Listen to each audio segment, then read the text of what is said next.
சித்தருக்கெல்லாம் சித்தர், யோகிக்கெல்லாம் யோகி, இன்னமும் 2000 வருஷத்துக்கு மேல இமயமலையில வாழ்ந்துகிட்டு இருக்க மகாவதார் பாபாஜி கேவுக்கு போறீங்கன்னா நம்ம பேஜை ஃபாலோ பண்ணிட்டு இந்த வீடியோவை ஃபுல்லா பாருங்க. இதுக்கு தமிழ்நாட்டுல நீங்க எங்க இருந்தாலும் சரி டெல்லி ரீச் ஆயிடுங்க. ஒன்ஸ் டெல்லி ரீச் ஆயிட்டீங்கன்னா எவ்ரிடே டெல்லியில இருந்து நைட்டு 10:05க்கு காத்கோடகாம் அப்படின்ற ஊருக்கு போற ராணிகேட் எக்ஸ்பிரஸ்ல ஒரு டிக்கெட்டை புக் பண்ணீங்கன்னா டிக்கெட் காஸ்ட் 195 ரூபாய் தான் வரும்.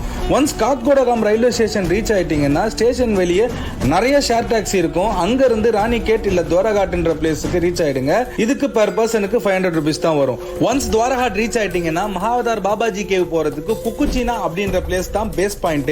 அங்க இருந்து மேல பாபாஜி கேவுக்கு இந்த ட்ரெக்கிங் ஹார்ட்லி 2 to 3 hours ஆகும். நீங்க ஏற போற இந்த மலையில தான் இன்னமும் நிறைய சித்தர்கள் மகாவதார் பாபாஜியை தேடிக்கிட்டு இருக்காங்க. அதனாலதான் இவரை எல்லாரும் சித்தருக்கெல்லாம் சித்தர்னு சொல்றாங்க. அண்ட் உங்கள நிறைய பேருக்கு இப்பவும் இவர் யாருன்னு தெரியாம இருக்கலாம். இன்னைக்கு யோகால கிரியா அப்படின்ற டெக்னிக்கை, அதாவது பிராணயம் முத்திரை, அகத்தியர் கிட்ட இருந்தும் போகர் கிட்ட இருந்தும் கத்துக்கிட்டு இந்த உலகத்துக்கே சொல்லி கொடுத்ததுனாலதான் இவரை கிரியா யோகாவோட தந்தன்னு சொல்றாங்க.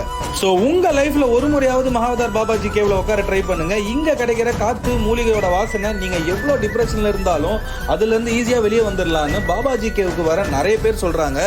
கேவுக்கு வந்து உள்ள சைலன்ஸ் கிடைக்குது, பீஸ்ஃபுல்லா மெடிடேட் பண்ண முடியுது.